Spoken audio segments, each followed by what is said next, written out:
you had an emergency meeting of the major unions yesterday, and this threat of the industrial action was the main news to come out of it.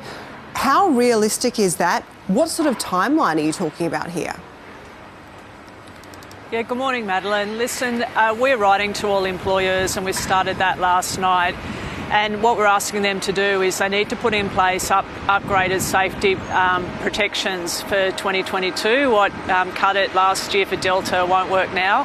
And that involves things like better masks. It also involves RATS tests when they're available.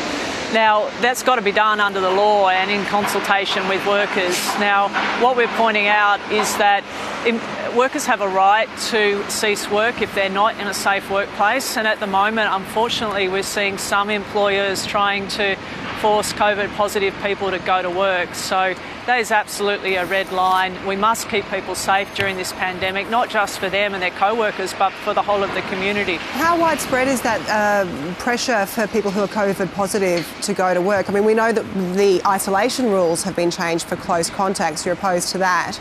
But how widespread is it people who are actually sick with COVID being asked to go to work?